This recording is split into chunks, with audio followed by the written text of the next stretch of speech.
अब एक practical example है, साहब हैं मिस्टर यू, उनको क्रेटिनिन, हाई क्रेटिनिन था, वो ऑफिस में एक दफ़ा बेहोश भी हो गए। तो उस वक्त की जो डायरेक्टर थे या चीफ एग्जीक्यूटिव थे, उन्होंने डांटा कि तुम जो हो ये चीज़ कंट्रोल करो। तो मगर उन्होंने वो बात नहीं सुनी।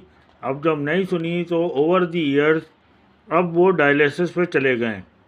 अब बात यह है कि वही वाली बात थी, कंट्रोलेबल फैक्टर, अगर आप उसको कंट्रोल कर लेते कि अपनी क्रेटिनिन लेवल को कंट्रोल कर लेते तो आप डायलिसिस पे नहीं जाते। तो वही वाली बात है, कंट्रोलेबल फैक्टर। और कुछ तो नेचुरल चीज़ें जो सेकंड केस नंबर 2 है कि दो पेरेंट्स थे, एक की आईसाइट -8 थी और एक की -5।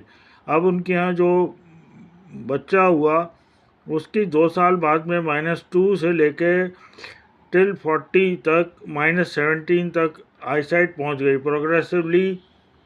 प्रोग्रेसिवली मायोपिक जो ये कहेंगे।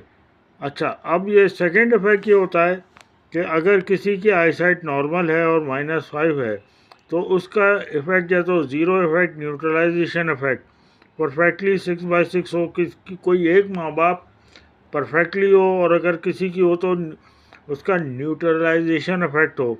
अगर कुछ इफेक्ट डीएनए में आए या वो है उसका असर ले तो वो लो या लेस इफेक्टिव हो, ताकि जो बच्चा है उसको कम से कम वो चीज़ उसके असर मुंतकिल हो।